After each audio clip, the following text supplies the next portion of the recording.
1936. This would be a momentous accomplishment for Canada if they are able to pull it off. But Al, on the other side stands the most talented basketball nation in the world, although the USA is down 3 players for this game due to illness. Brandon Ingram, Paolo Banchero, Jaren Jackson Jr. So a lot of the size is unavailable for the U.S. today. The size and also the depth. This team, you know, they pride themselves on trying to make this a star-studded, all-star type of team. But this team will try to force turnovers. So if you're Canada, do not turn the ball over and allow this team to get in transition. Let's be honest. You make the semis and you lose. You were hoping to play for gold. Now you're playing for bronze. How do you turn the page on a semifinal loss and try to get motivated once again for this game? Well, you're still playing for respect. And all these guys are familiar with one another, bragging rights. But again, this is an opportunity to get better and make sure you keep leading the charge for the future, because that's what it's about. Yeah, there's no mystery right now between these guys. Everybody on the court at the moment, the starting 5 for Canada and the starting 5 for the U.S., they are all NBA players. Some of them are teammates. They have all competed against one another. Up and down, you think? Up and down for sure. Both teams want to get the ball in transition. The physicality will not be there, but the talent level and excitement will. The USA's been playing a small lineup, 1 big and 4 guards. So at the moment, and actually Canada has gone small with their starting lineup as it goes for Dylan Brooks. Lou Dort is starting. Kelly Olynyk not on the floor to start the game for Canada. And that's something you put Dylan Brooks at that stretch 4 position. He can take you outside. And at that time, you saw him posting up Jalen Brunson, getting a nice jump hook in the paint. Yeah, there is no fear about the USA dominating size-wise like some of the international teams do. It's just not the way they have played. The one big guy on the court right now is Walker Kessler, but Steve Kerr has opted to go 4 guards and a big for the entire tournament. There's been some criticism of that because they have been manhandled on the glass at times. And you see in FIBA basketball, the teams that have the big guys, they really take advantage. They will exploit those smaller teams, using it for rebounding, the physicality. As you see Mikal Brooks talking about the physicality is not there. He already has something going on with his nose, looks like. Yeah, looked like a bloody nose, and he ran into his own player, ran into Walker Kessler's shoulder. Maybe the chemistry's not there. So he sits down. He'll have to get a little bit of medical attention. So Austin Reeves, number 15, who's been a real spark plug offensively, plays for the LA Lakers. Kessler comes down with a rebound over Powell, but then loses it. And Canada back the other way. Shai Gilgeous-Alexander the kick. A clean look for Dylan Brooks. And Canada off to a nice start. And how about Dylan Brooks shooting from the perimeter?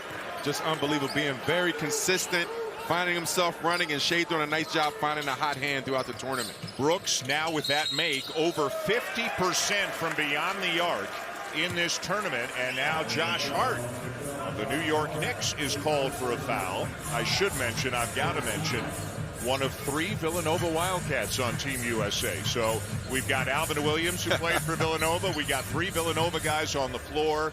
But I think it should be known you're an honorary Canadian today. You know, darn right I am. Gilgeous-Alexander off to Lou Dort. And how about this start? 8-0 Canada.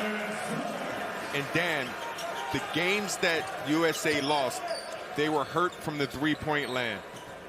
Giving up threes, Germany, Lithuania started the game out hot, making 3-point baskets, getting themselves early leads. The U.S. has allowed more points per game than Canada has in this tournament as Reeves makes a basket, but looks like he is favoring an ankle or something on the way back down the court. And he's struggling. Austin Reeves is really struggling to get back up the court right now. Anthony Edwards off to Jalen Brunson. Inside, and an easy 2 for Walker Kessler. And that's the time right there you see Lou Dort. He's the bottom guy. When you're the bottom guy and you get beat baseline, someone has to come over and help and get in front of or in between the big for that drop off. So you got 10 NBA guys playing in a FIBA game as R.J. Barrett drives, finds Powell, but he's rejected at the rim. And Walker Kessler, about as good a shot blocker as you'll find. He definitely will defend the basket and the goal. Even for the Utah Jazz, he did a nice job his rookie year to do those things and be that rim protector. Barrett draws a foul. And with the illness that has sidelined 3 players, only 2 big guys available for Team USA. And that's Walker Kessler and then Bobby Portis Jr. coming off the bench. This USA team, they're all NBA players as Bridges continues to get looked at. And they're very good young players. Some of them figure to be on the Olympic team, you would imagine. But by FIBA standards, Team USA is extremely inexperienced. Canada actually came into this tournament, this group, with much more FIBA experience than Team USA did. Yeah, and that's going to play a big part. You have to learn how to play within the style again, the physicality, and once again, playing together. This FIBA style, this international style of play is together, is continuity, is read and react, and you have to trust each other. And the only way to do that is to play together many games. Edwards the kick. And a corner 3 won't go for Bridges, who has checked back in. And Canada back the other way with a 5-point lead. Brooks tried to get it up on the rim for Dwight Powell. Missed him, and Hart in transition at the other end. And this is where really both teams can do it. Live ball turnovers are a killer in this kind of a game. No, it is. And you see 2 teams, again, getting out in transition, alleviating that half-court offense. Brooks for 3. Knocks down another one. The assist to Gilgeous-Alexander. And how about Shea? This is a game he's very familiar. He'll be able to get into the paint and score, but he's diming and assisting his teammates. And a heady play there by Jalen Brunson as R.J. Barrett commits the foul. They'll be talking about that at Knicks training camp. No, they definitely will. He got him right on his heels. But you see Shea drawing the 2 defenders, finding his teammate Dillon Brooks. Again, when you're the point guard and you know what the tendencies are and whose strengths, he's finding Dillon Brooks, getting him opening looks. Good job by Shea. We were talking just a few minutes ago before the game began about what this experience must be like for Dillon Brooks. It was a tough year for Brooks, and now he signed a new contract. He's got a great deal with Houston. But Dillon Brooks has said things like, you know, these are my brothers, and to feel loved and appreciated. He's played great in this tournament, and it just feels like this has been a very fulfilling experience for Brooks. And it's one of those things where you can take this experience and transfer into your NBA season, and now you become a different type of player, a more improved type of player, an all-around player, and most importantly, a more mature player. For a young Houston Rockets team, that's going to be needed. And for the Canada basketball program, they know what they have now. From Dillon Brooks heading into Paris next year, how important he is. Everybody knows how important Gilgeous-Alexander is. Great steal by Powell. Dort with a strong drive. Off to Powell for the flush. And trusting your teammates. Dort driving, drawing 2 players, dropping it off to a wide open Dwight Powell. Good job. Brunson surrounded, stripped away by Powell. Dort in transition, lays it in. And Canada, they gearing out in transition, beating USA at their own style of play. Good hands, defense to offense. One of the biggest concerns for Canada, you would imagine, coming into the game as Reeves knocks down a shot, is the USA has 12 NBA players. Canada's got 7. FIBA, as we know, it's not just about how many NBA guys do you have, but this game's a little bit different because it's Canada-USA, the 2 North American teams. Strong finish by Shea. But Steve Kerr and USA's depth diminished. 3 players out with illness. Bridges no. And Canada, you got to imagine, will rely very heavily on the top 7. Dort. And the rebound down to Bridges. And again, you mentioned it, Dan. This is a different game. Canada playing USA and the pros playing. Looks like a more intense all-star game. You see Jalen Brunson getting to that left hand off the glass, but both teams are scoring at a high pace, and they're getting the ball up and down the floor very quickly. Way fewer fouls, way fewer whistles. Gilgeous-Alexander back to his feet as Canada heaves a sigh of relief. R.J. Barrett from the baseline to extend the lead to 7. And I like that patience by R.J. allowing Dwight Powell come out, setting the side pick and roll. He used it and knocked that mid-range shot down with the left. Edwards, quiet so far, misses this one. And Canada back down the floor. They are 8 for 12, shooting 67% so far. Dort, the shot fake and the kick. Gilgeous-Alexander. And the rebound down to Reeves, but Powell takes it away. Wide open in the corner. Lou Dort for 3. And a timeout taken by Steve Kerr in Team USA. The best start in any... Guy got to clear it. Fire it. Kelly, fire it. Let Powell come to you. You ain't got to go up high. Yep, let him come to you. Okay. Go. Angle pop. Angle pop. Steve Kerr, the head coach of the U.S. senior national men's team, obviously the head coach of the Golden State Warriors, has won 4 NBA championships. Eric Spoelstra, Tyronn Lue, Mark Few, very experienced coaching staff for Team USA. Jordi Fernandez just becoming the head coach of the Canadian program here for the World Cup, and here they are squaring off. Canada off to a great start. They are shooting 64% from the field. They're 4 for 7 from 3 as Kelly Olynyk and Nickeil Alexander-Walker have now checked into the game for Canada. And Dan, you see the difference of Canada when they're playing against a team that's not as physical and not as big. They are very comfortable and they're getting shots. You see Edwards knocking down the shot, looking comfortable himself. But that's something when you go forward, you look at your personnel and you look at your style of play and see how you can address your weaknesses. Bobby Portis and Tyrese Halliburton into the game now for the U.S. Halliburton plays for the Indiana Pacers, so he's buddies with Andrew Nembhard and Benedict Mathurin as R.J. Barrett gets to his strong side and lays it in again. And you like it again, just getting wherever they want to get. They're getting shots that they want to get, and they're getting practice shots. Portis rejected by Olynyk. Still working at it and finishes with the left hand. Bobby Portis is somebody, sees his minutes, ups and downs, but in the NBA, he's a very underrated player, but a reliable player. When he's needed, he's called upon, he does his job. Alexander Walker misses the 3. Olynyk the tip. Barrett for 3. Yes! And Canada's lead grows to 11. Just out hustling USA, getting loose balls, getting turnovers, offensive rebounds, good backdoor cut.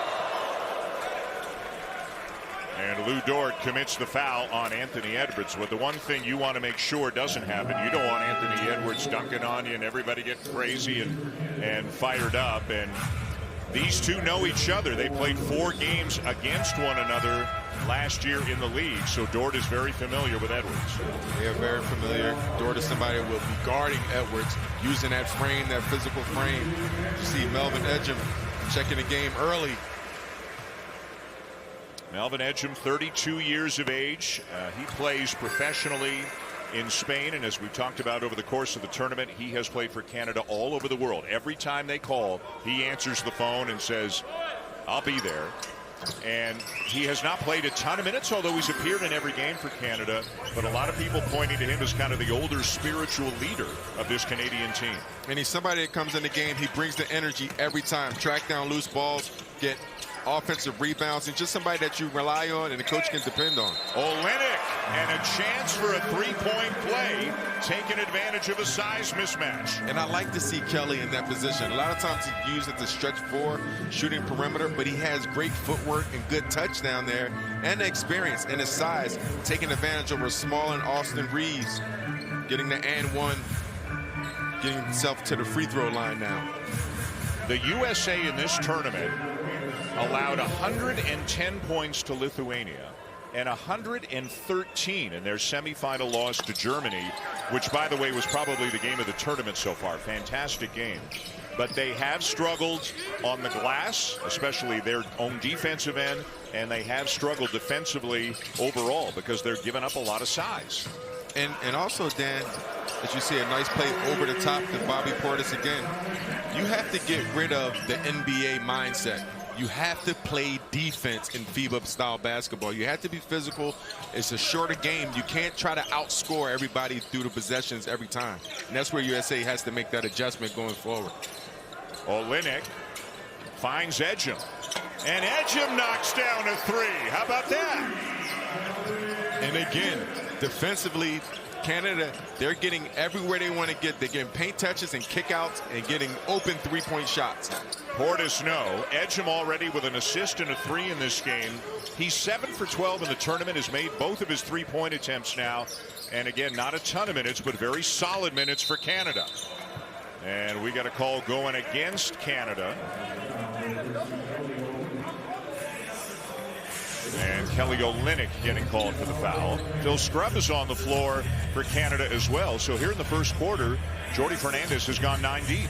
People getting their opportunities. Again, these are great opportunities for players to get acclimated to the system, to the style, and get themselves back in the game. As you see, Austin Reeves drawing a foul, just being smart. Foul on Phil Scrubb. The other guy, along with Edgem, who we've talked about, who's played all over the world for Canada, wherever they have needed him, as Bridges sits down. You and I even wondered if Zach Edey could get some minutes in this game, because the two bigs for the U.S., Kessler, Portis, you know, they're not guys who are going to step out. We've seen Portis try three, but they're not stretch fives, really. And Zach Edey's obviously a huge presence in the paint. He's been very good at the offensive end in the limited minutes he has gotten in this tournament, so maybe there's a bit of a role for him today. Yeah, for sure. And, you know, if you're Canada, typically you like to switch everything. But if you don't have those guys on the perimeter guarding the smaller, this could be a perfect game for Zach to play. And also, you could zone it up at times. You can junk it up a little bit, put Zach in the middle. It's no illegal defense, so you can really be a little versatile with your style of play. Olynyk into Edgem, who hasn't knocked away. Final minute of the first quarter. Reeves almost lost it, finds Halliburton with still 14 on the shot clock.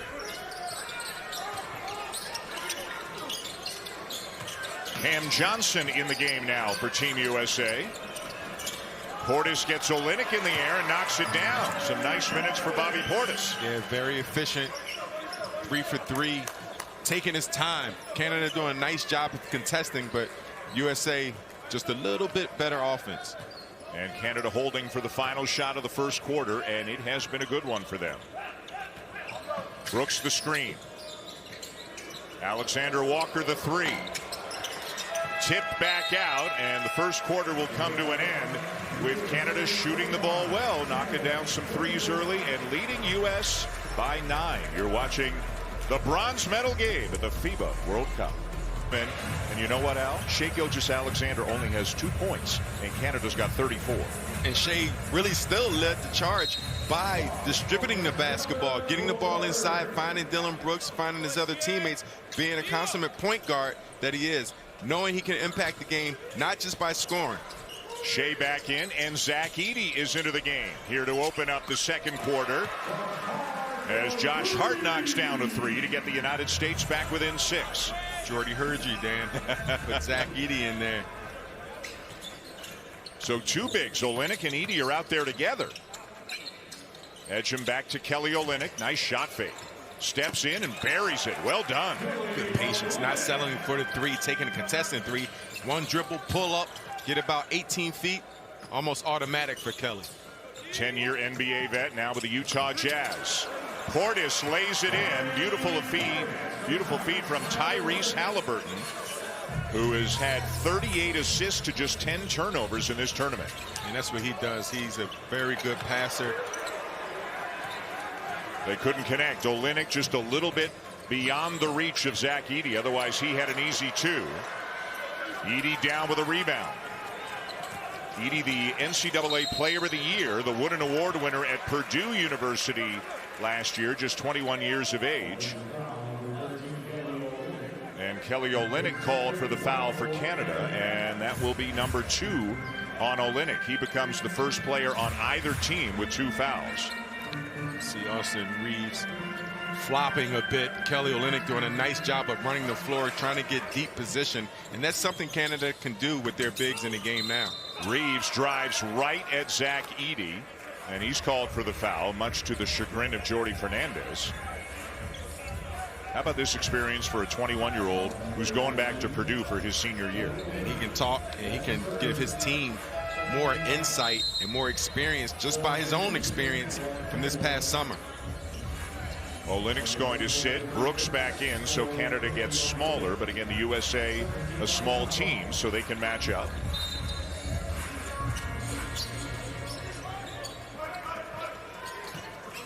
Anthony Edwards on the bench right now for the U.S. and Austin Reeves another bucket, and he has been a real offensive force for Team USA. He's averaging better than 12 per game, and he had 21 in the semifinal loss to Germany. He's such a heady player. He knows how to play. Just had Shea on his back, pulling up right before he got to the big guy. And this is the point as a defender, when they go off that pick and roll, you have to somehow fight and try to get back in front of the offensive player. But Reeves doing such a nice job of shielding the defender off and being able to pull up off the glass. A 12-2 run for the United States to get back within 3. Canada being led offensively by a trio of players: Dylan Brooks, R.J. Barrett, Lou Dort, each with 8 points. Again, Gilgeous-Alexander only has 2, but he does have 4 assists already in this game. Brooks driving on Cam Johnson. Gets the shot off, but it won't go. And back comes the U.S. And you see Canada going away a little bit from the team play that they were having. As you see Josh Hart doing what USA want to do. Get out in transition off of a miss and get right to the rack.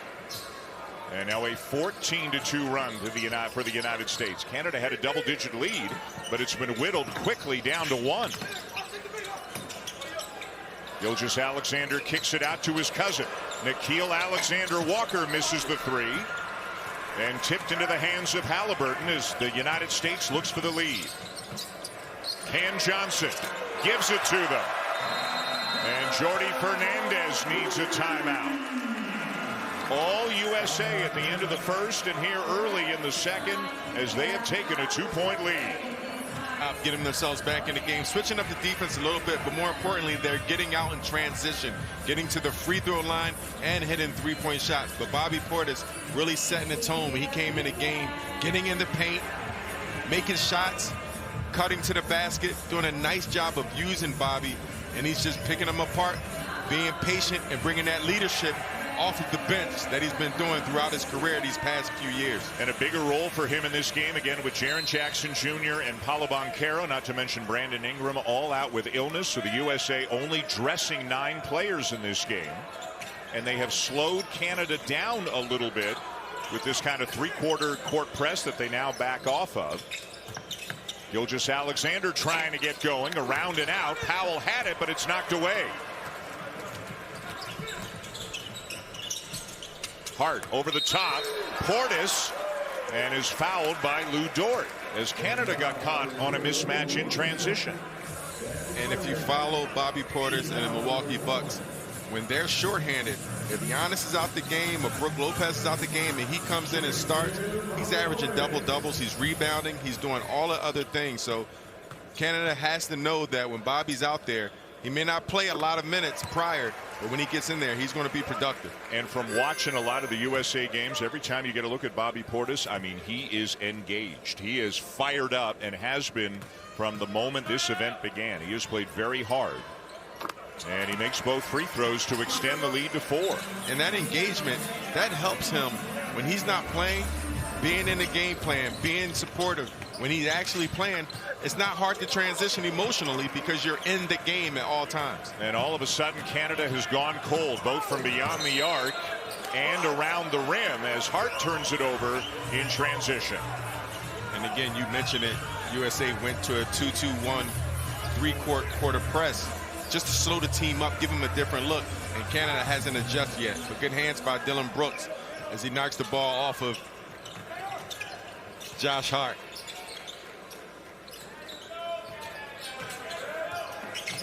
Brooks has Portis on him and hits the 3. Dylan Brooks continuing to shoot the lights out from beyond the arc. And again, having that responsibility, not just as a defensive player or your emotional leader, he's taking the lead in offense as well, being a 3-point threat. Reeves, no-look pass in the corner to Hart. Halliburton is wide open. Misses the three, and Gilgeous-Alexander down with a rebound for Canada. Into the paint, the foul, and one. Classic Shai Gilgeous-Alexander. You're talking about somebody who just knows how to get to the line, gets his offense averaging 31 points a game for the NBA, in the NBA. But right here, just has a one-on-one opportunity, puts his shoulder in there a little bit, off balance, going away from the basket, and still knocking it down. There's only one all-NBA player in this game, and you're looking at him, Shai Gilgeous-Alexander. And obviously, when the time comes for the U.S. to put together its Olympic team, you know, there will be some changes. We may see a Jimmy Butler, a Devin Booker, a Jason Tatum, as Mike Bartlett, the CEO of Canada Basketball, looks on with great interest in the arena. I would think Anthony Edwards will be offered a spot on the team with the way that he has played in this tournament. But again, this is a younger group, and there will definitely be a number of changes when the U.S. puts together its Olympic team for Paris. No doubt about it. It's going to be very interesting to see the selection process. And for Canada as well, there will be all kinds of interesting decisions as well. A topic for another time. Today, it's about trying to win a medal. Powell the rebound as he knocks down Lou Dort in the process, but that'll happen. Yeah, you like it. Go for it. Go for that rebound, man. Anybody get in the way, that's their fault. Canada back on top, leading by 2. Gilgeous-Alexander getting inside. Great patience. How about that? That's not an easy shot, Dan. That's something where he's a special player that's making special plays. Bridges with the answer at the other end for the United States.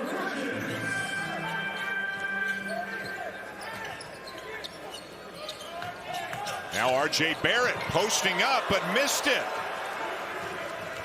Boy, got everything he wanted, but couldn't finish it. Jalen Brunson inside. And it's out of bounds to Canada with 5:17 to go in the half. You talked about it. RJ did a nice job of posting up, finding different ways to score the basketball. Just didn't finish, but you like how he read that play and saw his opportunity. You see Mikal Bridges with a nice pull-up. His game has just evolved. Being a bench player, not even a bench player, I'm sorry about that, a role player in Phoenix to stepping into the go-to guy for the Brooklyn Nets. Gilgeous-Alexander got the switch but missed the jumper, and back comes the United States. Edwards threw it behind Brunson, out of bounds. And a break for Canada. And Canada doing a nice job of switching up their defenses a bit. It came out a little half-court trap, just switching it up, making USA a little uncomfortable, and you see USA with a half-court trap as well. Lou Dort. Off to Barrett. Misses the three. Rebound Halliburton. And right there, I would love to see R.J. Barrett find out he had a Kessler on him. Just drive him. You got your left hand, get right to the rack.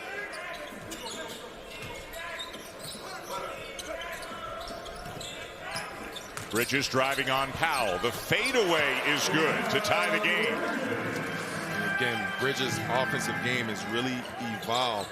Just being that outside threat, getting to the basket, more and more confident as his career continues to grow. These Villanova guys, Bridges, Brunson, and Hart, have all won national championships. Hart won, the other guys 2 at Villanova, as Canada goes back on top.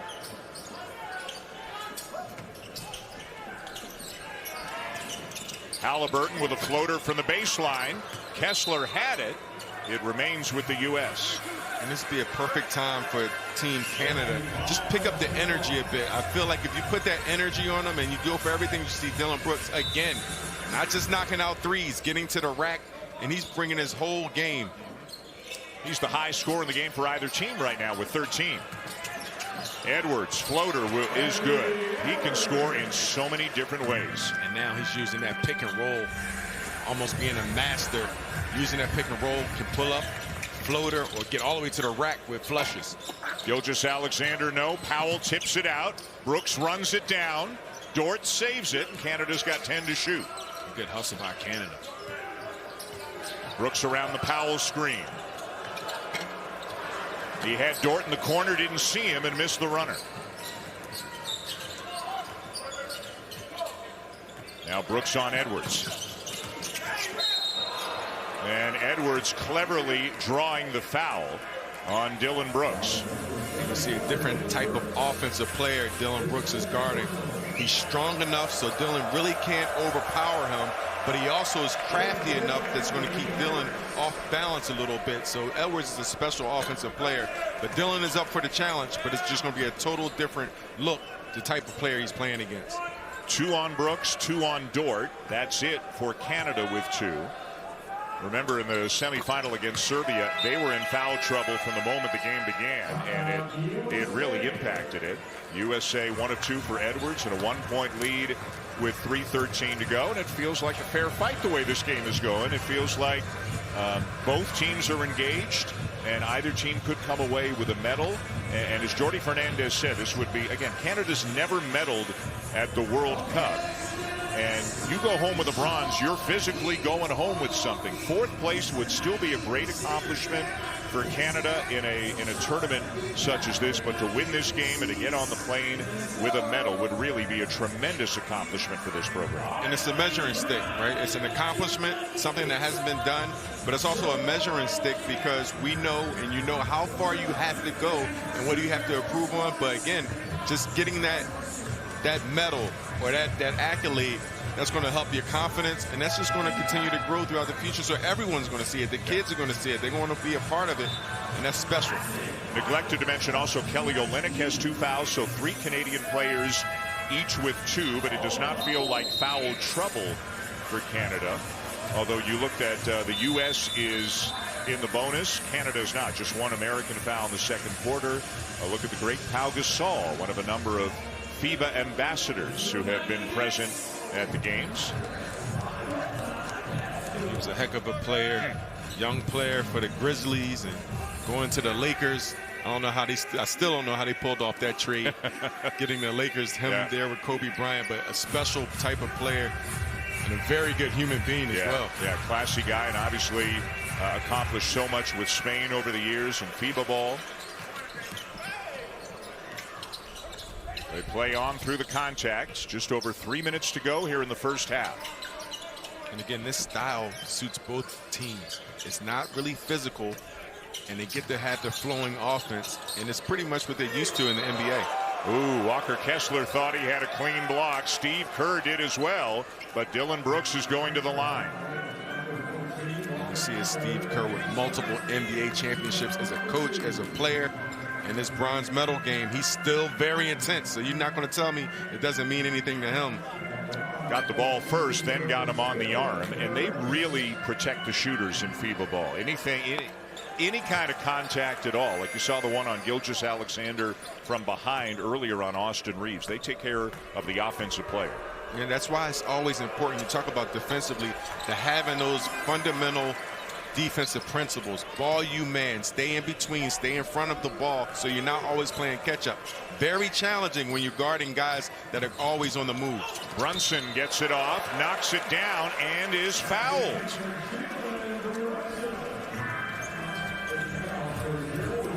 And if it's Gilgeous-Alexander, it is the 2nd on him. No, it looked like it might have been Dort from behind. And it is. It's Lou Dort, and it's number 3 on Dort, the first player on either side with 3 fouls, and again 5, and you're out in a FIBA game. And you talk about, again, that time you see Jalen Brunson getting off the pick and roll, keeping the defender, shielding the defender so he can't get in front of him. But it's important as the defender, someone has to stop the ball until that defensive assignment get back in front. Very challenging play, but it has to be done. So Dort will sit for the rest of the half, and Nickeil Alexander-Walker is in. And right now being guarded by Anthony Edwards, or was his Minnesota teammate, as now the USA forces a turnover. Halliburton up top, and the follow is good by Kessler. Great job by the big guy running the floor. And you like to see your big guy reward himself with the hustle, crashing offensive glass. And now Gilgeous-Alexander on the drive, getting fouled by and helped up by Walker Kessler. And it feels like it's been kind of a quiet first half for Shea, although he's going to the line with 7 points and 5 assists already. But we've seen a couple of 30-point games in this tournament, and Canada might need a big second half from their leader to win this game. And fortunately enough, we've seen that. You see Edwards try to go up top. But Kessler coming to finish the playoff. But we've seen that, fortunately, Shea's had big third quarters. And once he figure it out and he gets in that mode, he's unstoppable to guard. He's been at the line a ton in this tournament and has been making them at a very high rate, as he always does. 91% on the season in the NBA, 87% in this tournament coming into this game. Edwards driving on Powell and lays it in.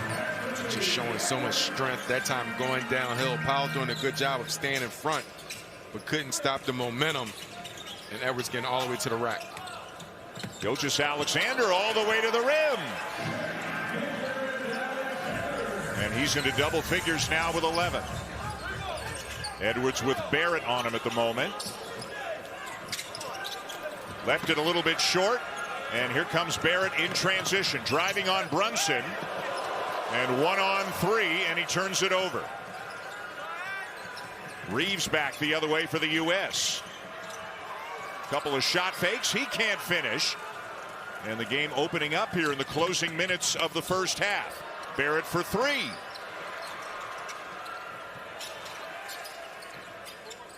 And now they'll slow it down and reset. Gilgeous-Alexander. Wide open Brooks. And another 3 for Dillon Brooks. And Shea, again, right on time, on target. As soon as he saw Jalen Brunson coming for the double, Dillon Brooks taking the opportunity to knock down the 3.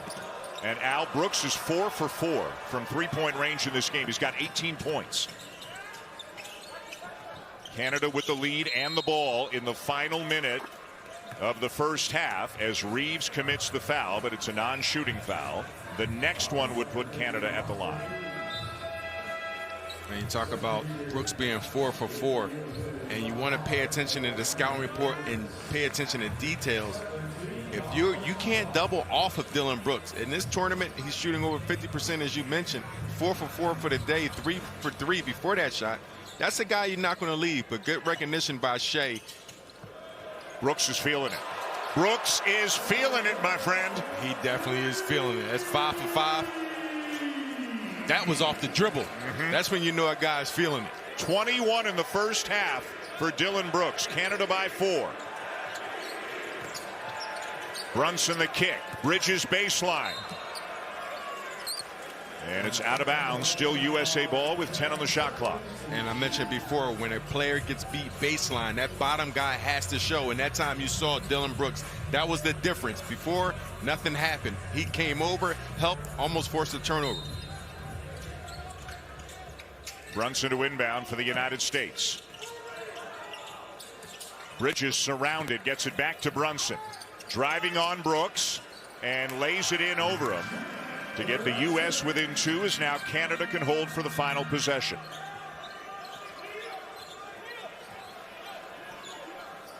Five seconds. Gilgeous-Alexander finds Alexander Walker, who misses the 3. And an entertaining up and down first half comes to a close with Canada leading by 2. And Canada, they fought back. USA fought at first, and they just battling back and forth. But I love what Shea's doing, controlling the ship, and Dillon Brooks and others are taking advantage. There's a medal at stake, and it's a good one. Canada 58, the United States 56.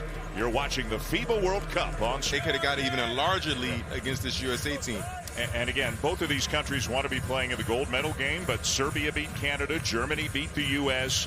But this is the kind of thing, and maybe not tomorrow, but over time, whichever of these countries wins a bronze medal, you're taking home a medal from an incredibly difficult and prestigious international event.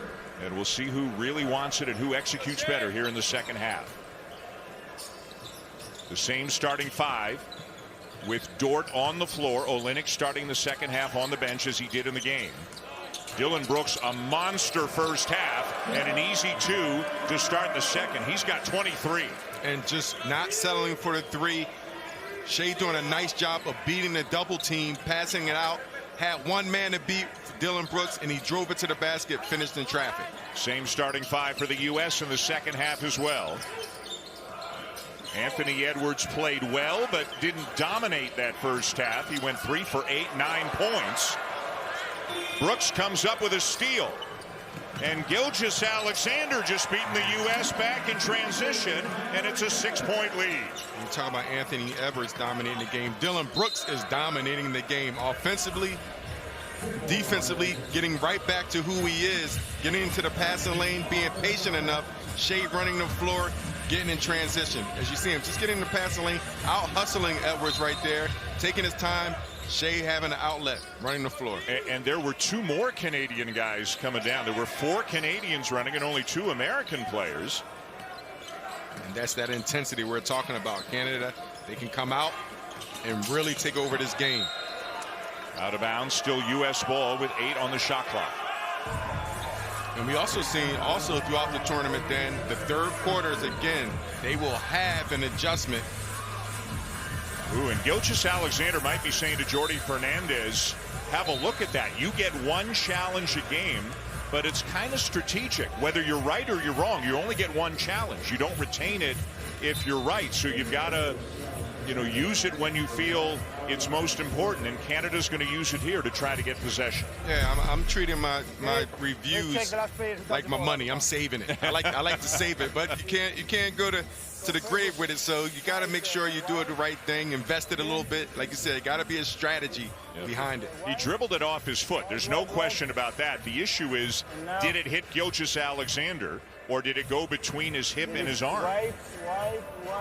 The ball didn't change It changed. You can see the rotation change just a little bit. Seems to be right wide. Well, maybe not. So it's a red ball, okay? Red ball, okay, good. Thank you. A successful challenge for Canada as they'll get possession. Conclusive. And that's your coach trusting your player, right? Coach, all the time you see players review that, challenge that. But if you're a coach and you trust the player, that's a good lead and a good challenge for Canada. So Canada has scored the first 4 points here in the second half, and they've got the ball. Canada's just 1-21 against the United States in senior men's competitions. That was a FIBA Americas game back in 2005. Denham Brown led Canada with 28. As Lou Dort misses the 3, and the rebound down to Anthony Edwards. Brunson ahead, and Kessler slams it, and Canada not getting back in transition. Canada got to realize USA, they really like to push the ball up the floor with the pass. Jalen Brunson is one of the smartest point guards, smartest players in the world. He will push it up, and he loves to pass the ball ahead. Brunson and Halliburton, a good tandem at the point guard spot for the U.S. Dillon Brooks cannot miss right now. I need to know what that feeling is like. This man is on fire, and Shea continues to find him throughout this entire game. He is 6 for 6 from 3, and he's got 26 points in this game. I'll ask you a question, Dan. Do you think Steve Kerr or anyone saying do not leave him right now? I mean, he probably wasn't the first guy they talked about when they did the scout on Canada, but boy, he better be right now. Gilgeous-Alexander, a step back 3 is short. And the rebound down to Mikal Bridges. Much better job by Canada getting back on defense.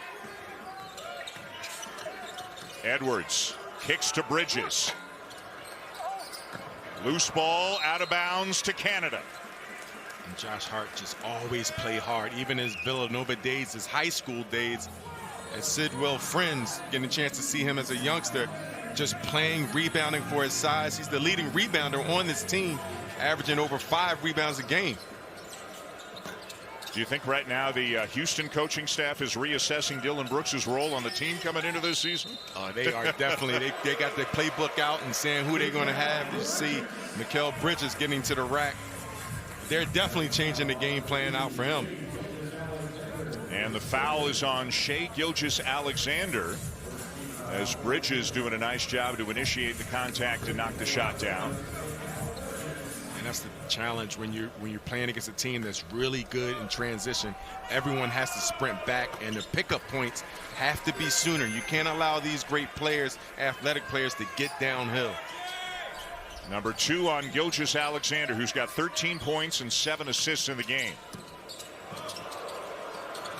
Everything but the finish there for Shea, and Brunson down with it for the U.S. Edwards the pull-up, and it's a 2-point game, and Jordi Fernandez wants to change the momentum here. The U.S. making a run, Canada by 2 in the bronze medal game at the FIBA World Cup. Guard Dwight, Dylan here, Dwight here. All right, you got Spross, screen and Shea, explore, flare. If you don't have it, RJ turn the corner, move cut, you drift. Hey, come on now, come on. Defense on 3, 1, 2, 3.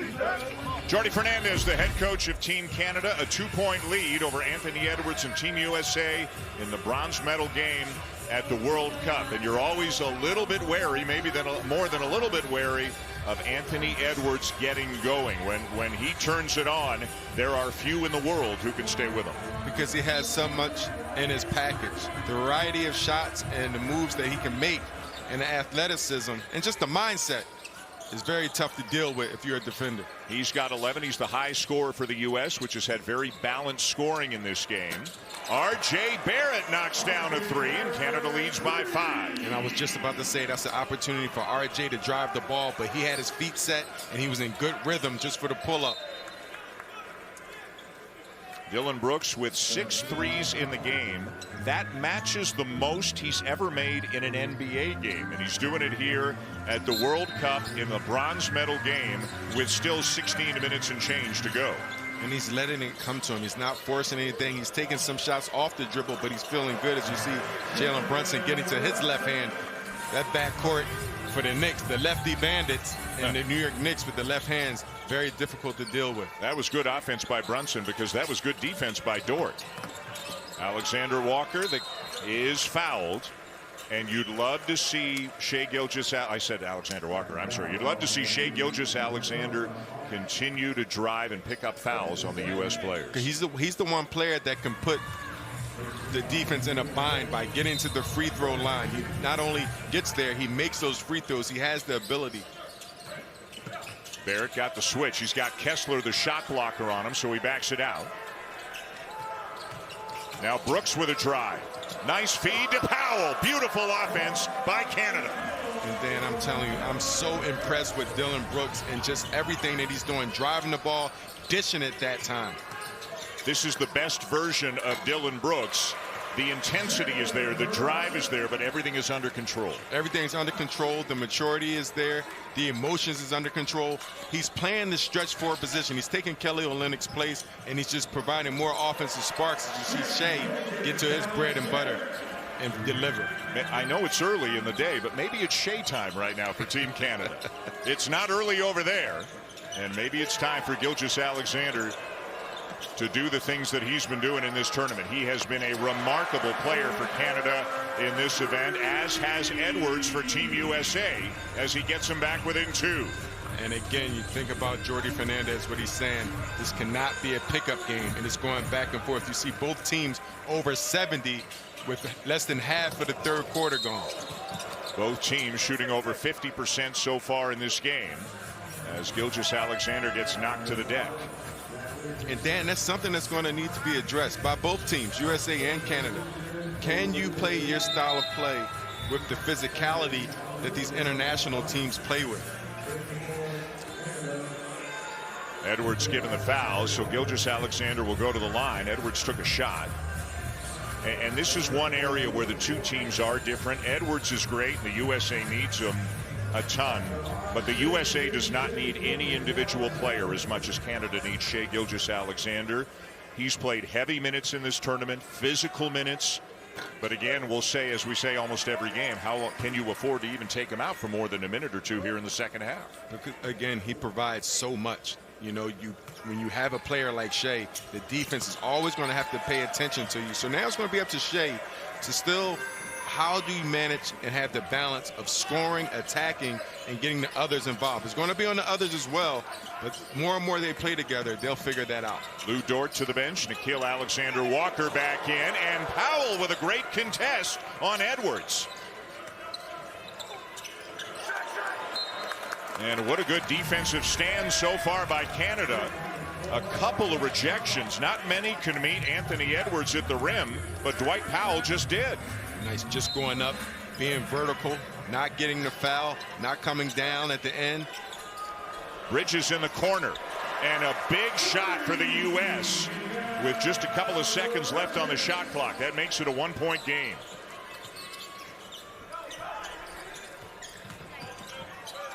Gilgeous-Alexander switches hands, scores, and is fouled again. He is so tough, Dan. USA that time trying to send a double team, and he just changed the pace. Halliburton never could catch up. He stepped through, got the big guy off his feet, got the and one, but he just recognized the double team coming from the left side of the court, right side of the court, and he just beat it going to his left, stepping through, finishing, getting the and one. Smart, heady play by Shea. They give out a most valuable player of the tournament award. I don't know if Gilgeous-Alexander could win it because Canada's not playing in the gold medal game, and Germany and Serbia have some great players as well. They also have what they call an all-star 5. He's a lock, obviously, to be on that team. No doubt about it. What he's done in this tournament and how he's led the tournament and the consistency he's been playing with. And Alexander Walker's stepping in there. He draws the foul. The Canadian bench is asking for an unsportsmanlike. And that's what I like to see from Alexander Walker. Look at him fight through this, just blow up the play. That's supposed to be a dribble handoff with Austin Reeves, and he's an excellent offensive player, but Alexander Walker just blew the play up, fought through it, and got the steal and the foul as well. And they're going to have a look at this to decide if it's an unsportsmanlike. If it's a common foul, it's Canada ball. If it's an unsportsmanlike, it's 2 free throws in the ball. Kind of contact we have in case of upgrade or downgrade the situation. Okay, go back. Stay. Give me. And in FIBA ball, they can often call an unsportsmanlike foul if there's no play made on the ball. It doesn't have to be something flagrant, but if there's no play made on the ball, like a grab of any kind, sometimes they'll upgrade it. Go back. And you see right there, Bobby Portis trying to stop the break by grabbing. This one, okay? Here, and this is a grabbing. Yeah. So we have this grab, and then he's contacting, okay? He's just open up, yeah? The contact is going, and then we have this grab, okay? Yeah, so it's that defender, yeah? It's that player, no other opponent, okay? So we go with a sportsmanlike foul, 9 wide, okay? And red one is shooting 2, yeah? Good.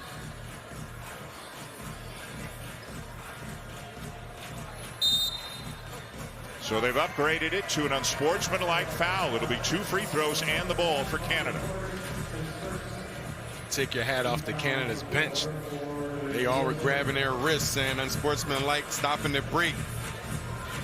Whole team alert, ready to get an advantage. Nickeil Alexander-Walker with a nice job, again, defensively. And anybody can shoot the free throws, so it'll be Shai Gilgeous-Alexander. Or will it? No, it's Nickeil Alexander-Walker. My mistake. Nickeil Alexander-Walker is going to the line.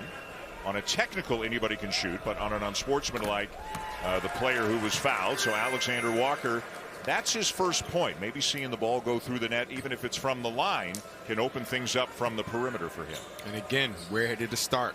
Defensively, right? Had a tough first half.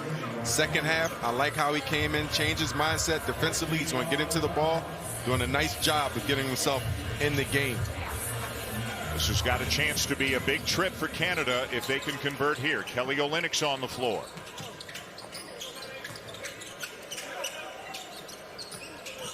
Barrett almost lost it, finds Brooks, and his first miss from beyond the arc today. Brooks now some ball pressure on Edwards. Edwards drives and is fouled by Olynyk and will shoot a couple. And it's so tough. Again, Brooks is on the left wing using that step up pick and roll. Kelly Olynyk retreating, and as you retreat, Anthony Edwards is going to continue going downhill at you. At some point, you got to stop, face it with your chest and physicality, and make him make a move. Jordi Fernandez working one of the officials as Edwards misses the free throw. It's number 3 on Olynyk, so he's got 3. Dort's got 3.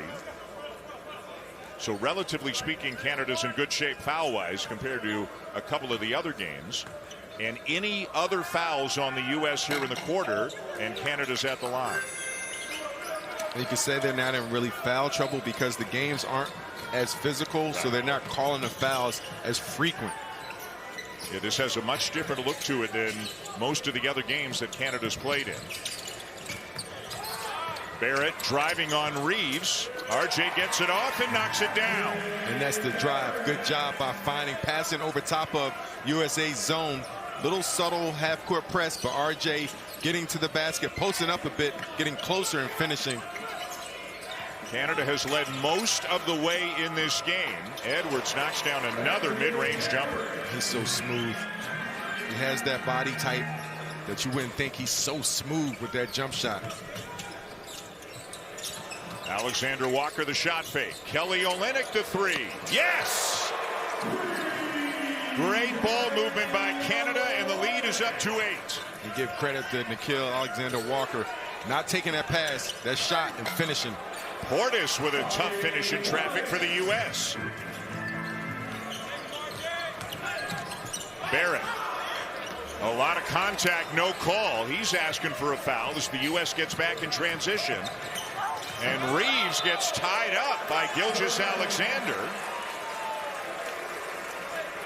Good defense there by Shea. And it's a held ball in the possession arrow, giving it to Canada. And eventually, actually, Reeves just kind of lost it, bounced off the body of Olynyk and out of bounds and turned it over as Lou Dort is back into the game. And you like how all the Canada players just collapsed on the ball and was there for each other, forcing a tough situation for Austin Reeves. It is a reachable goal. They are up by 6 late in the third. A bronze medal on the line today. Alexander Walker, the corner three, and it's up to 9. And you look at Alexander Walker now and back in the game. The shot looks good, but he made a great assist. Defensively, he put himself in the game. Now he's making his shots. And Kelly Olynyk just picked up foul number 4, a little push on Portis before he went up for the shot. Good job. You see RJ drawing 3 defenders, finding a teammate, and that's what you want to do as an offensive player when they're keep having so many bodies. Once they're there, find your teammates. It'll open it up later as the game go on. Olynyk still on the floor with 4 fouls. Edwards, sometimes you just got to tip your cap. There's not much more you can do against a guy like that. He's tough. Again, that pull-up jump shot, that mid-range is looking so smooth. They're taking it out of the hands of Gilgeous-Alexander. Barrett's open in the corner. And around and out on the 3. Good offense by Canada. Nice ball movement. Cam Johnson back into the game for the U.S., and he'll be going to the free throw line. Cam Johnson, another one of those players for the Brooklyn Nets, did not settle for the three-point shot. Very good three-point shooter. That time going to the basket, getting fouled. He has not played a ton in this tournament, scoreless the last 2 games for the United States. During the NBA season, 15 points per game, 40% three-point shooter. And the U.S. is leaving some points on the line right now. Edwards missed one a couple of minutes ago. Johnson misses one right now. Much different from the game against Germany, where they shot a very high percentage. I want to say they made 18 straight free throws at one point. Not so hot tonight. No, they are 13 for 18. Gilgeous-Alexander, as smooth as it gets. Shea's got 22 now. And a turnover. Alexander Walker. Tipped out to Gilgeous-Alexander. Barrett switches hands and is heading to the free throw line. Good hustle by Shea, just not giving up. You thought somebody might have a fast break. Not giving up on a play, getting an offensive board, getting RJ an opportunity to get 2 freebies.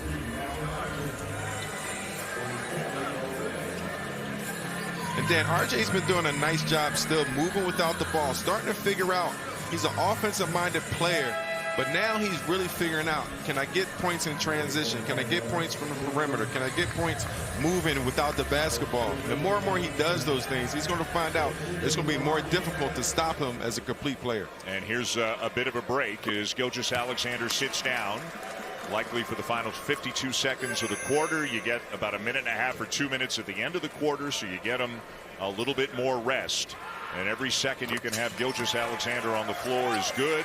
Barrett makes his free throws, and it's back to a double-digit lead now for Canada. You just got to get stops, string stops together. You start hearing the coaches always talk about stringing stops together. This is when Canada has to do that. Melvin Ejim switches on to Austin Reeves. Reeves into the paint, little shoulder, and he makes the shot. He's got game at the offensive end. It's almost virtually impossible to stop as well when his ball handling ability, his passing ability, and then finally his shot making ability. Ejim really a small ball 5 out there right now for Canada. No Powell, no Olynyk on the floor at the moment. Alexander Walker into the paint. 4 to shoot. Brooks the pull-up. And the rebound down to Portis. Final possession of the quarter to the United States.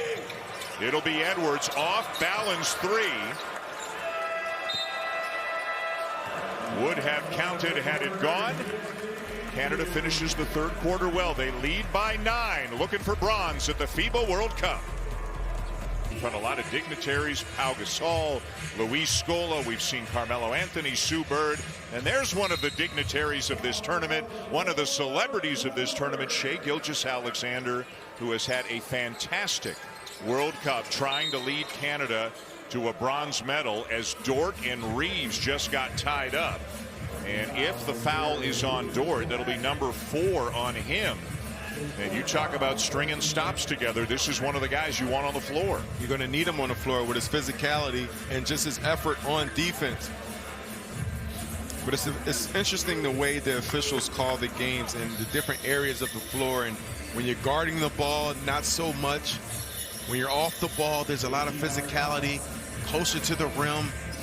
How do you figure out how the referees are calling it? The more and more international play and experience you have, the more helpful it will be. So Gilgeous-Alexander rested for the last 52 seconds of the third. And now Melvin Ejim called for the foul. He can't believe it, and that's the most experienced FIBA guy on the floor by a wide margin. Is Jordi Fernandez right now again playing with a small lineup? No Powell, no Olynyk. And he's saying he used that left arm to try to elbow and hook his way around me, and the video kind of supports that. And that's a little chicken wing action, and you're right there, and that elbow give you an opportunity. It gives the offensive player an opportunity to get to the basket without the defender in front of him. And it looked like Olynyk was getting ready to check back in. We haven't seen Powell in a few minutes. Remember, he was dealing with a back issue coming into this game. He's played 19 minutes, and he doesn't have foul trouble. And it is Olynyk checking back in, and you might have seen Powell in the background again. He's got that heat wrap around his waist that he's been wearing at times in the tournament, but trying to play through it and give Canada whatever he can. And he's being a warrior. Defensively, he's still there. We've seen him contest Anthony Edwards, probably the most athletic person on the floor at the basket, so he's not shying away from contact. Ejim open in the corner, misses the 3, and the rebound for the United States, Tyrese Halliburton. An 11-point lead has been whittled down to 7 as Ejim down with a rebound off the miss by Reeves. Gilgeous-Alexander with 22 and 8 assists in this game. Alexander Walker to an open Kelly Olynyk. Ejim keeps it alive and kicks it back out. Nickeil Alexander-Walker misses the 3. Olynyk there for the putback. You talk about the size. Kelly Olynyk being closer to the basket, which I like. If USA is going to play small, abuse them. As you see, Kelly not giving up. Runs right through Austin Reeves. Go up for the shot and get the and one. Bobby Portis way out at the three-point line as that rebound was being contested. And Kelly Olynyk now has 11 points in less than 10 minutes of game time today. If that's not saying big time things, that's big time. How are you going to score 11 points in less than 11 minutes? Brunson lost it, got it back, and then turned it over again. 3-on-2 for Canada, and Edgem leading Brooks a little bit too far.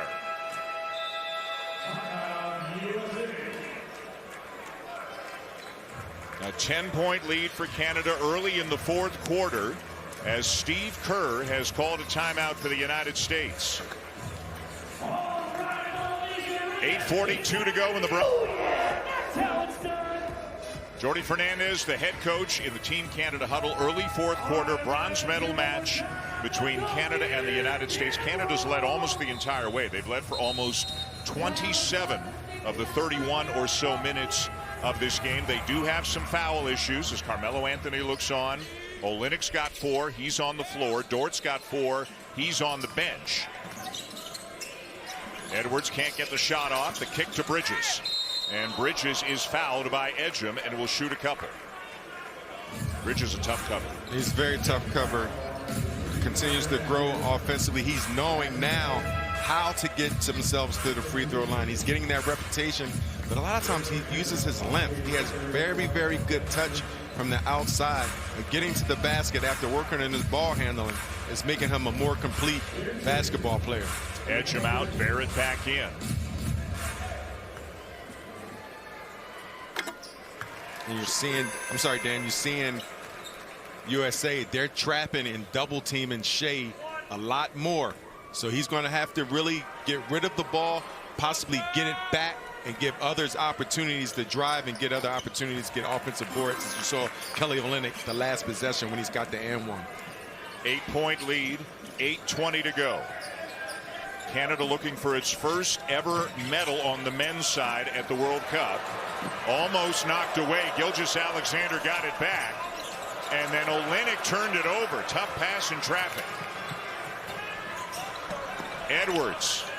Halliburton for 3. Boy, that's a big swing right there. All of a sudden, it's down to 5. And remember, USA like to turn you over. They create about 17 turnovers a game. And you see different people handling the basketball. The ball is not in Shea's hand. Brooks can't finish it, and back comes the United States. Reeves the step in and the layup, and it's down to 3.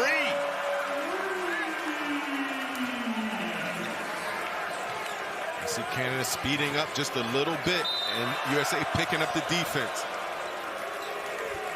Reeves called for the foul. It reminds you so much of the pickup games that you talk about. As soon as it starts coming down to winning time, now everything picks up instead of the first 32 minutes of the game.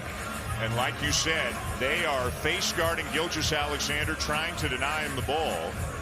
Boy, Reeves with so many moves at the offensive end. So whether it's Brooks, whether it's Alexander Walker, we even saw Kelly Olynyk bringing the ball up over midcourt last possession, dribbling through the legs. Canada trying to find different ways to initiate their offense. And you see it, it's a turnover, it's a missed layup. But once you get the ball into your quarterback's hands, things are much more comfortable. But USA, they're trying to get the ball out of Shea's hand. Alexander Walker off a screen, misses the 3.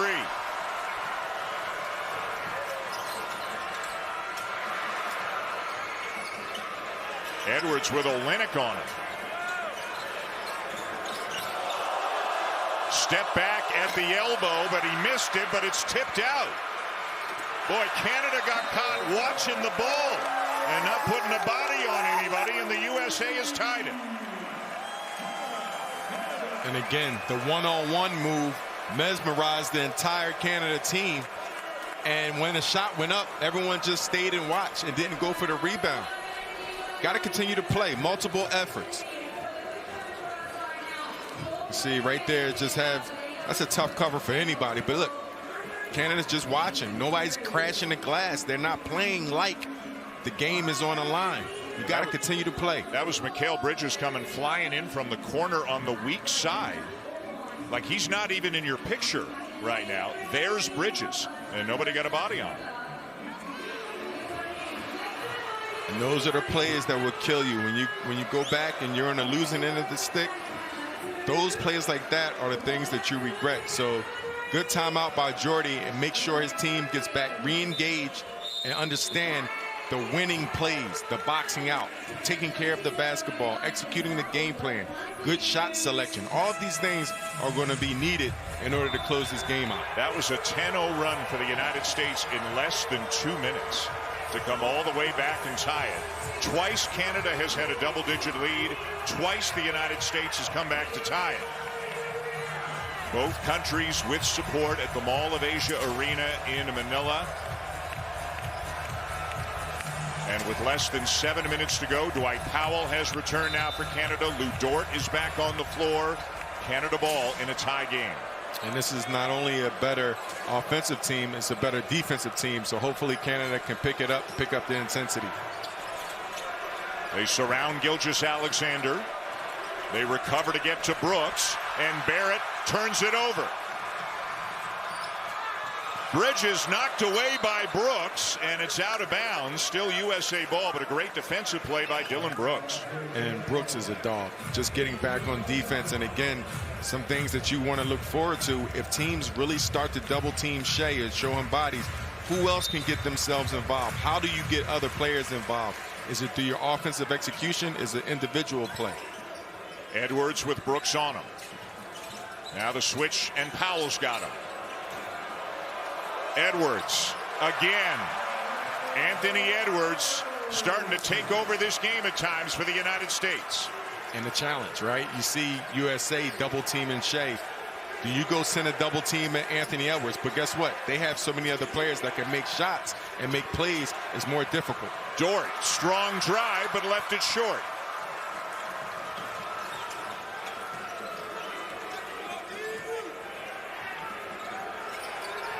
And again the switch, and Powell out on the perimeter on Edwards. Now here comes Brooks to help. Bridges in the corner, and Canada ball. Gilgeous-Alexander trying to go all the way. The follow by Lou Dort to tie it. And that's basketball right there. You see Lou Dort doing what he does best, being athletic, not giving up on a play, being relentless. But good defense by Canada, sending a double with Dillon Brooks, forcing someone else to shoot the ball. Reeves is fouled and will shoot a couple.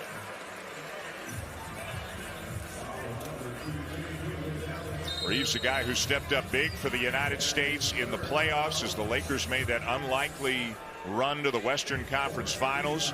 Gilgeous-Alexander was looking for the call, didn't get it, but Lou Dort cleaned it up. And I like that again. When you aren't the guy that has the ball in their hands as much, how do you impact the game?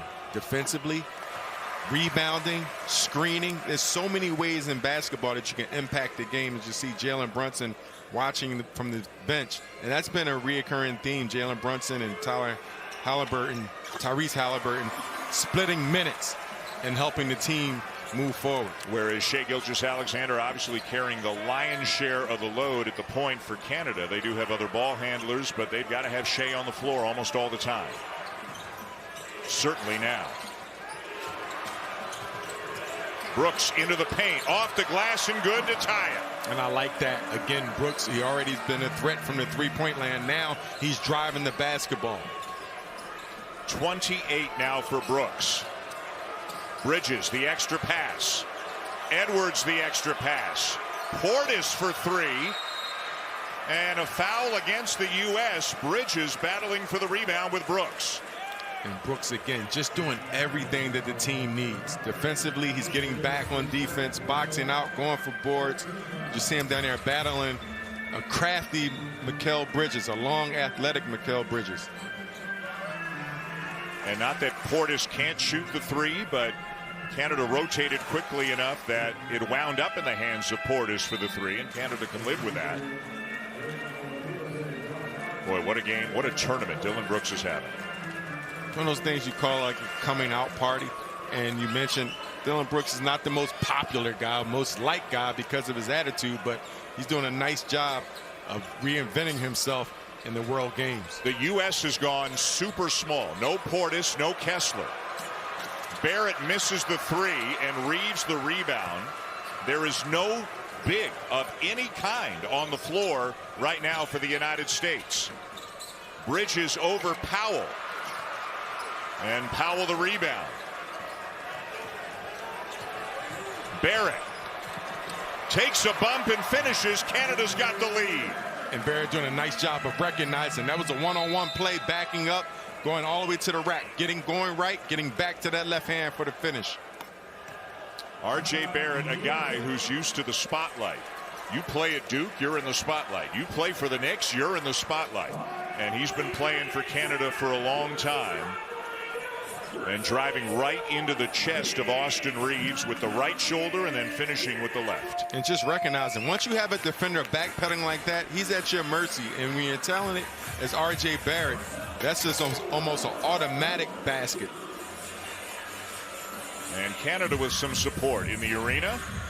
100-98. Canada leading by 2, trying to medal for the first time on the men's side at a senior international event. They have held the lead through most of the game, but the United States has made a couple of runs. Again, the U.S. shorthanded today. No Brandon Ingram, no Paolo Banchero, no Jaren Jackson Jr. USA Basketball saying all 3 are out with illness. But at this point, in this moment, none of that matters. It's about the guys who were there, and Canada trying to take down the U.S. and win a bronze medal. And again, the smaller team in here, as you see Bobby Portis coming back to give some type of presence. Oh, actually, he's not coming back. But USA needs some type of presence on that glass. If not, Canada can use Dwight Powell and Lou Dort and Dylan Brooks and guys like that can crash and then get out in transition and get easier opportunities. And Brooks starting this possession defending Edwards. Powell switches on to Halliburton. Now Reeves sizing up Gilgeous-Alexander. Crosses over and hits. Tough shot. And he's just a phenomenal basketball player. He can make things happen off the dribble. Very underrated facilitator, but he can just score the basketball, as you can see what he's doing now. They're taking the ball, trying to, out of Gilgeous-Alexander's hands. He's got to give it up. Brooks gets it off. Tipped by Powell again.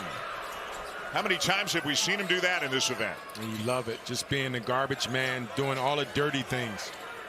Tied at 100. The step in by Gilgeous-Alexander, but he's called for the travel.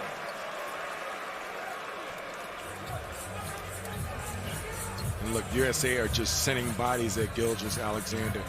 Got away with a travel, but they didn't get away with it. They called the travel, but he has to keep the ball where it's a position where he can pass it out quickly and then get it back on a move that can beat a double team. Powell switches out onto Halliburton. The 3, short. Powell doing the best job he can, staying in front of the guards. He keeps getting switched onto them. And he is more than holding his own as Barrett turns it back over to the U.S. RJ has to realize, did you see that cut by Josh Hart? Good pass, good cut. But RJ has to realize there's nothing there initially. You have to reverse the ball, get a swing, second side, and then drive the basketball. Brooks at the free throw line. Barrett for 3.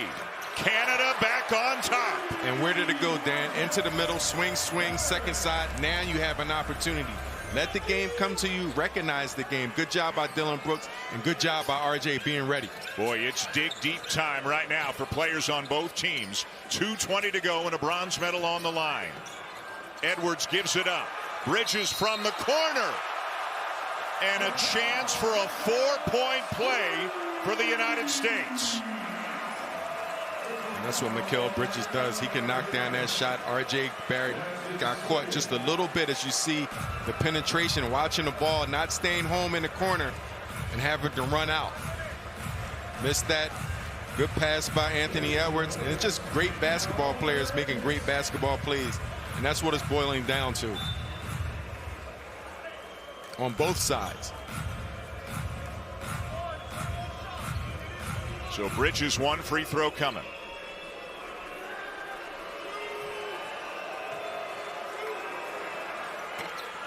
Missed it. And again, the U.S. struggling a little bit at the free throw line in this game. Canada with the ball down by 2. Gilgeous-Alexander. Reeves stays in front of him. Brooks for 3. Canada back on top. His 7th 3 of the game. And Dan, did you see what Shea did? He drew the defender, got rid of it right away. Brooks caught it in rhythm. Almost automatic. Edwards for three. Not there. Tipped back out, and the U.S. has it. Edwards inside this time, and it goes. And you can't give someone like Anthony Edwards a second opportunity to score the basketball. Got to rebound, hit the defensive glass. A minute 25 to go. 1 point game. Shai Gilgeous-Alexander. Reeves on him. Brooks inside this time. And is going to the free throw line. Boy, what a phenomenal game he has had, both on the perimeter and picking his spots to try to get inside. And just growing overnight. He's recognizing it, and I'm hearing MVP chants for Dillon Brooks. The foul on Josh Hart. Powell out. Nickeil Alexander-Walker in. It's a guards game, Al. And you see his gesture. that's the playground game, right? The gesture of boxing out. Yep. Making sure. But look at Shai. A double-double, 22 points, 10 assists. A lot of it's going to Dillon Brooks, but just recognizing, beating the double team, not forcing it, allowing his teammates and empowering his teammates as they miss their first free throw. This is about who's going to want it more, Dan. Bottom line, it's going to be a small lineup. Yep. And let's get it on. Could come down to a made free throw, diving for a loose ball, tipping it back out. A tie game with a minute 10 to go.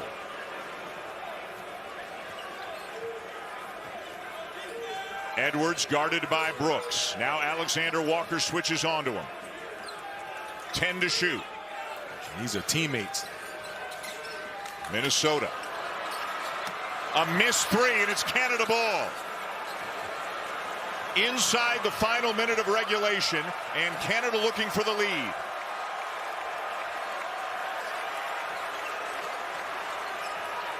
Gilgeous-Alexander, the pull-up, got it! What a shot by Shai Gilgeous-Alexander. Canada by 2. Edwards at the other end. He'll pull up. And it's down to Brooks, and he's fouled with 20.6 seconds to go after yet another incredible shot by Gilgeous-Alexander, and a great job as a group rebounding that ball by Canada. And look at Shai going to work. And no, this is not your average defender. Mikal Bridges is one of the best defenders in the world. One-on-one, he has the length, he has athleticism, he's alert, and that's what he prides himself on. And Shai act like he wasn't even there. And maybe the 2 biggest free throws of Dillon Brooks' life right here.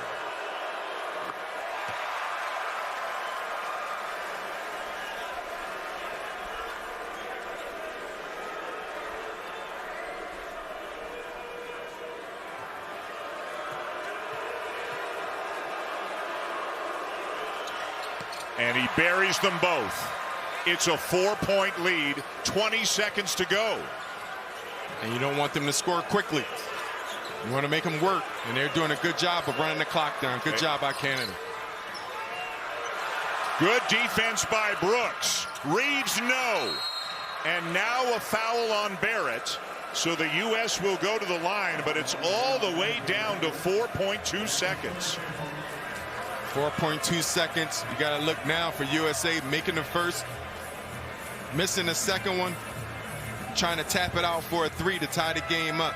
But you got to box out and rebound. Now you might want to bring your big lineup in the game now so you can rebound and secure that basketball. Yeah, that's the last thing that you want to see is a missed block out or a U.S. rebound on a missed free throw. Kessler's back in for the United States, so they bring some size in as Hart sits.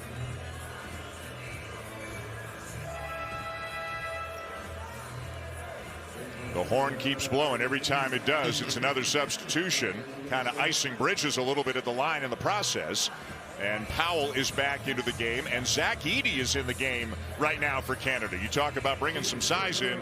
to try to secure a rebound. It's not going to get much bigger than that. Nope. Box out, young man. And it's important, Dan, when you go to box out, you don't go towards the basket. You go to your man and box out, hit your man, put your body on somebody. Do not allow them to get momentum or get their legs into the jump so they can tip it out.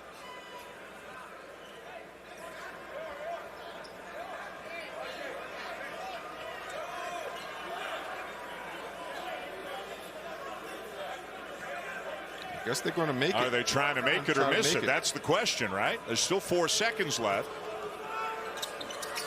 Missed it. And they got it back. Oh, my! They missed the free throw and hit a 3 to tie the game.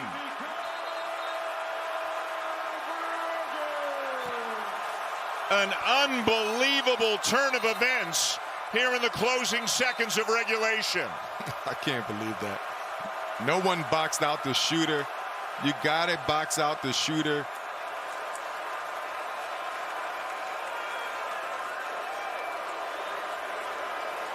Canada didn't have enough bodies down near the rim. And Bridges got it, turned around, and buried it to tie the game. Unbelievable. And they're checking to see how much time should be on the clock. They're going to put a little bit more on the clock. But that notwithstanding, Canada was that close. Had the bronze medal within their grasp, and the USA has tied it in an unbelievable fashion. And right here, Dan, someone has to go in front of the shooter. You have Shea next to his man. You have RJ next to his man. Of course, you don't want your man to go past you, but someone has to go in there and get the shooter and box out.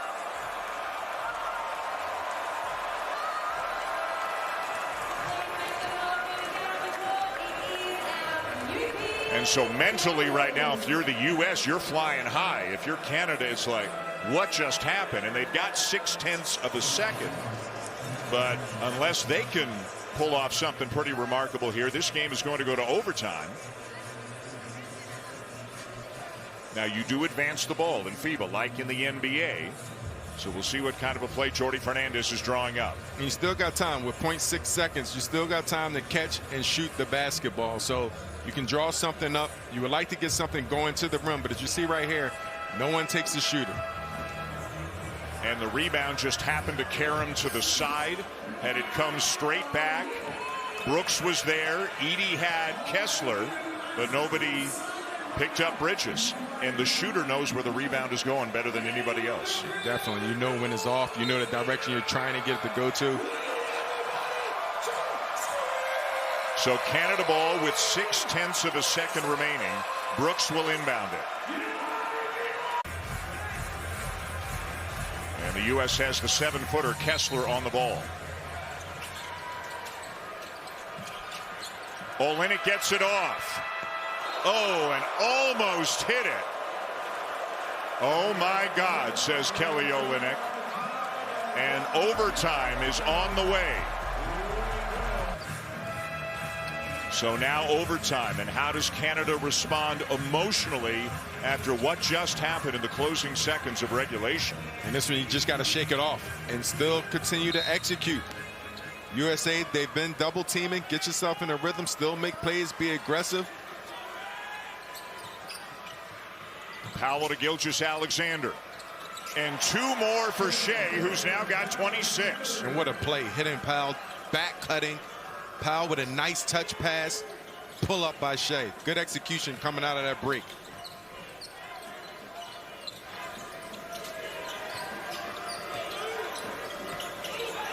Powell has to switch on to Edwards. Edwards gives it up. Hart.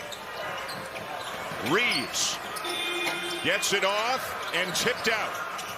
A fresh possession for the U.S. Edwards covered by Dort, who's playing with 4. Great defense.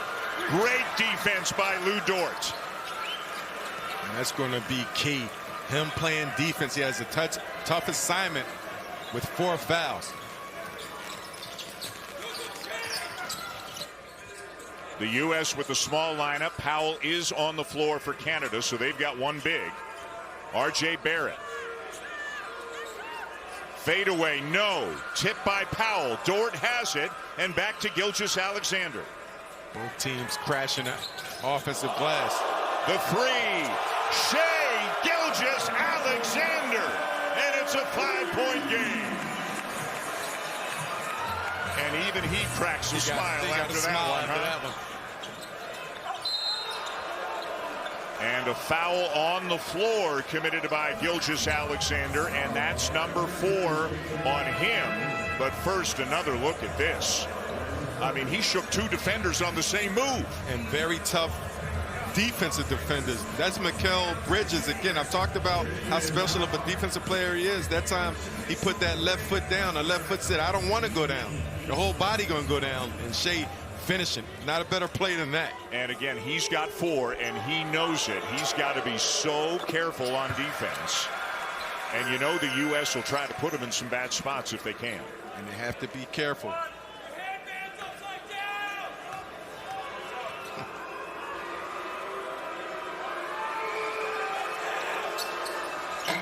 One of 2 for Hart. And a 4-point lead for Canada. Ball screen, Powell. Gilgeous-Alexander into the corner. And Hart fouls him. And every foul's free throws the rest of the way.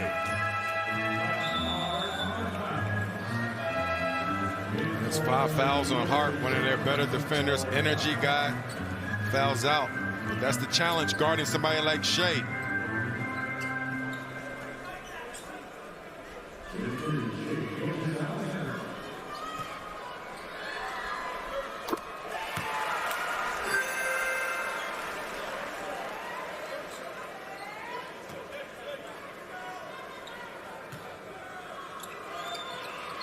Gilgeous-Alexander now 9 for 9 from the line in this game. And his free throw is just so smooth. You see the focus is there.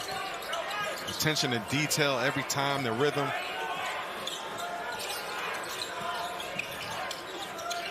Good ball movement by the U.S. Edwards finds Brunson.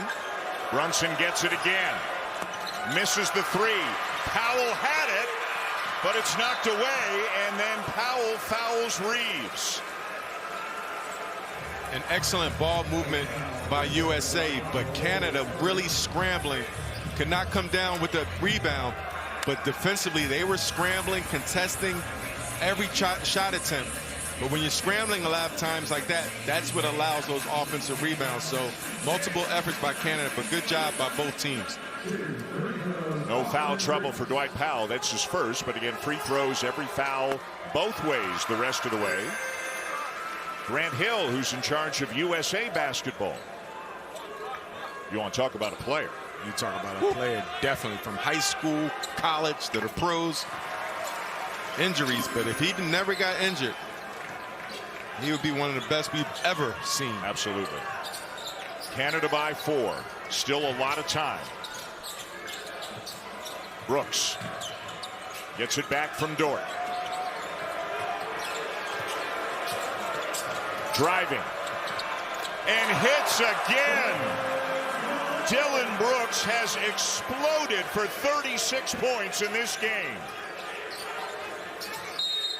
And now fouls Edwards. Boy, and if you're Canada, you want that clock to just keep on running.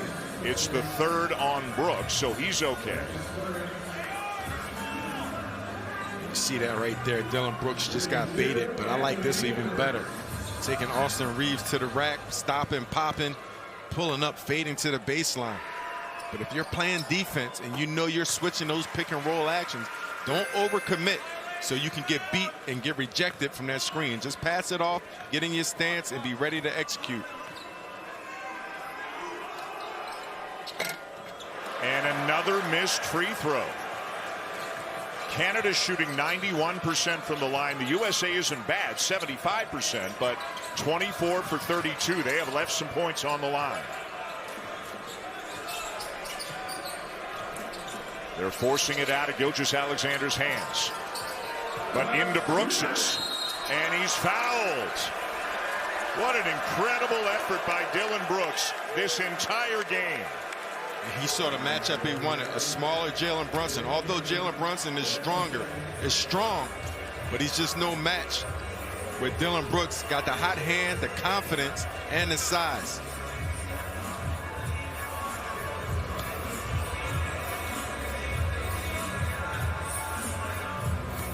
And you have to be happy for Dillon Brooks, who's committed, who's put his everything on the line. He has the reputation, but he's coming out big time. At boends. At both ends. It's helping the team. And we've said it before. He's a guy that you don't want to play against, but you love to have him on your team. And he's gotten the toughest cover in every game. In every game. Right? 1 of 2. Powell the tip. Dort has it. Canada by 6. Gilgeous-Alexander, no. And it belongs to the United States. 1:40 to go. Again, the all-perimeter lineup for the U.S., and that is an over and back. A huge turnover as Canada gets it back. Canada doing a nice job of containing Anthony Edwards so far, showing them bodies, sometimes sending a double teams, and that way you have the ball in different people's hands. That will force a turnover because people are not in comfortable situations. By the way, Al, Dillon Brooks 37. That ties the most he's ever had in an NBA game, and it ties the most any Canadian has ever scored at the World Cup. Out of bounds, and it's Canada ball. And the one plus from that, you let the shot clock go all the way down to 0.8 seconds. But the one thing, you want to get a shot up. You want to get a shot opportunity.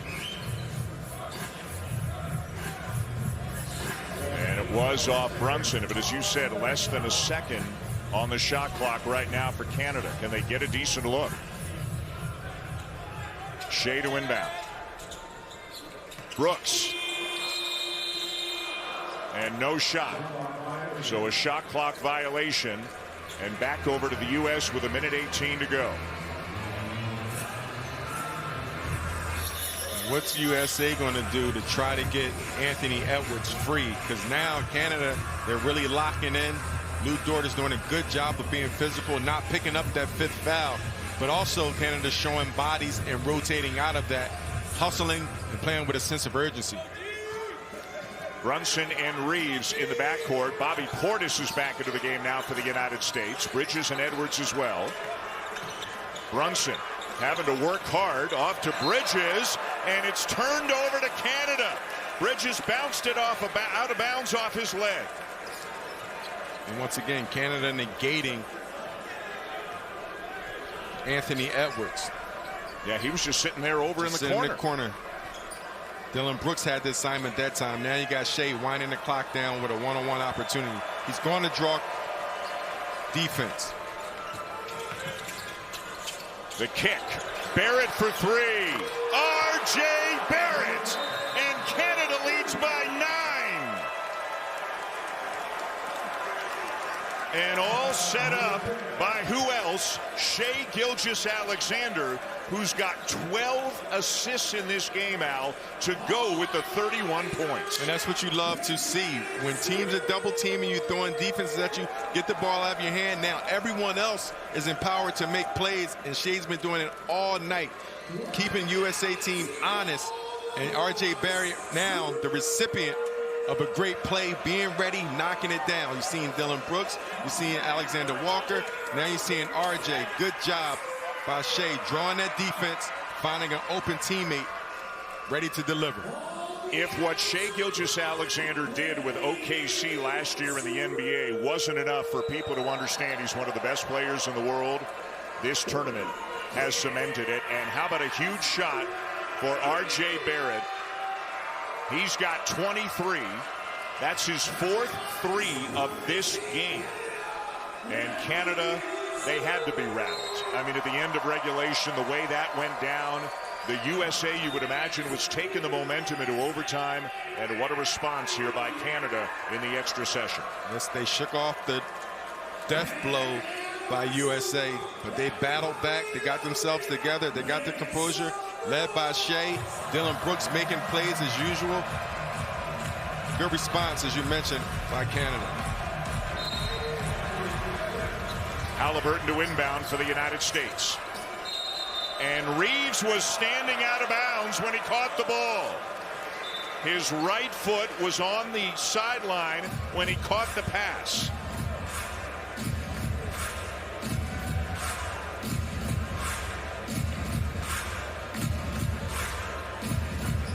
And that's a tricky area, that corner, that sideline. Not a lot of room to operate, especially you see how close that three-point line is to that sideline. These guys are wearing a size 13, 14, 15 shoe. Not a lot of room. Brooks hands it off to Gilgeous-Alexander.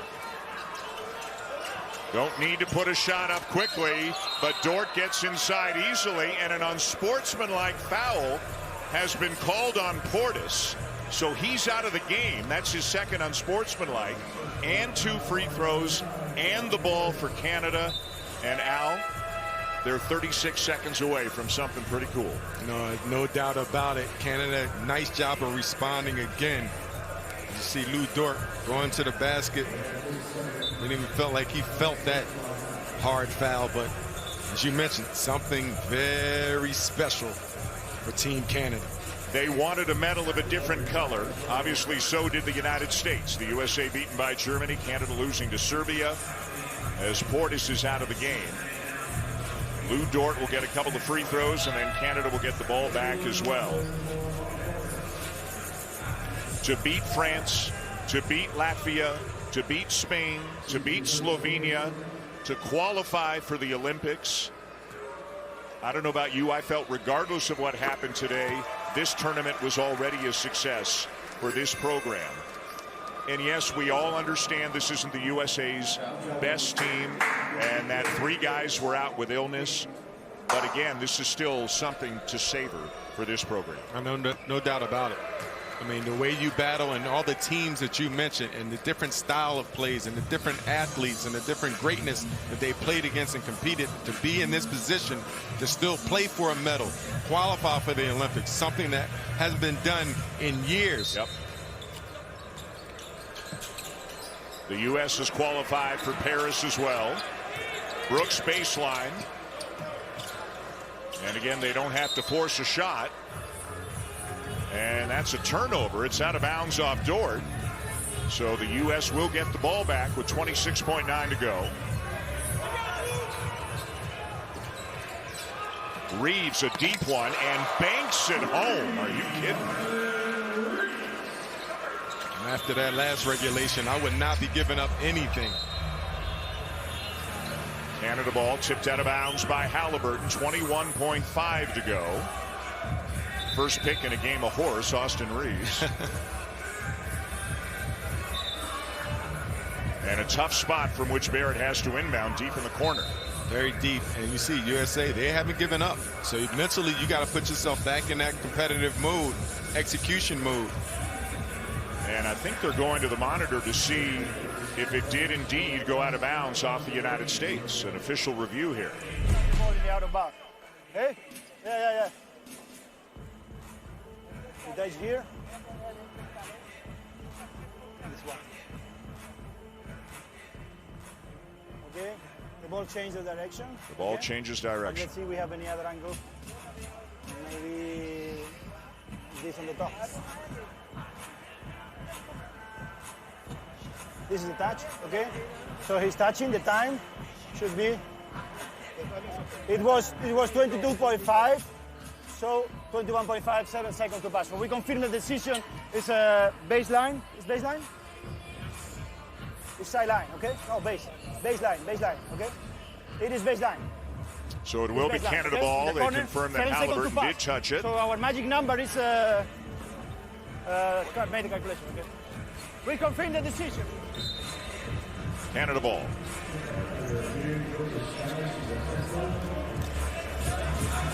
Shot clock turned off, obviously. R.J. Barrett going to inbound it. Just take care of the ball. That's all you got to do. Make a couple of free throws. And this is a different position where before it was on the sideline. That time was baseline, which is an easier pass. And the USA is going to keep trying to extend the game, obviously. They're in a bit of an interesting spot. They only dressed 9 players. Hart fouled out. Portis was ejected. They've only got 7 bodies. right now. And again, you can hear the MVP chant for Dylan Brooks, who in the opening games of the tournament, and Canada was playing in Indonesia at that time, was getting booed right? Because he's one of the villains of the NBA, and now he's hearing chants of MVP.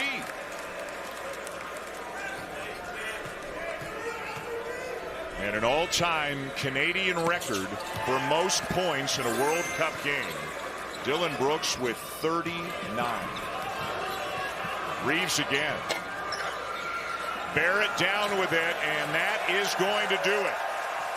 The final seconds will tick away, and Canada, for the first time ever, the senior men's national team has won a medal at the World Cup. They had to fight hard. They had to make comebacks game after game. They let leads slip away here, including in the last second of regulation. But an incredible couple of weeks for this program as a whole. Shai Gilgeous-Alexander and the players, Jordi Fernandez and the coaching staff, Michael Bartlett and the management team.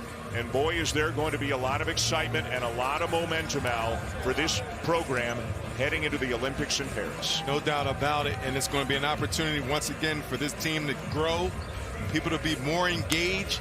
And I'm thinking about the kids that are watching this, right? When you grow up and you have those aspirations and you can visualize it, it might be the Olympics, forget my math, 2046 or something like that. But these things are going to be remembered. Dylan Brooks, who would think the leading scorer, defensive guy coming from where he came from. So it's just one of those things where you love to see it, and you should be very proud and excited for this Canada team. And you knew, obviously we all did, that Shai Gilgeous-Alexander was a great player coming into this tournament, but he might have even taken it up a notch. But again, we can't forget Dylan Brooks, who is incredible. 2 star players the entire tournament. Gilgeous-Alexander, Brooks, you know, the rest of the team as well, with Barrett and Dort and Alexander Walker and Powell and Olynyk and the rest. But from start to finish, what Gilgeous-Alexander and Dylan Brooks did was lift this team to another level. And no doubt about it. And got to give credit to Jordi Fernandez and the coaching staff of coming in, getting everyone together, implementing their styles. The coaches have to get more familiar with the players and what they can do and how to diagram plays and different structures and philosophies. So everyone across the board did a beautiful job. To everybody who woke up early or stayed up late or did a little bit of both, we're glad you were with us. What a game and what a tournament as Canada wins the bronze medal at the FIBA World Cup. Let's send it back over to Danielle.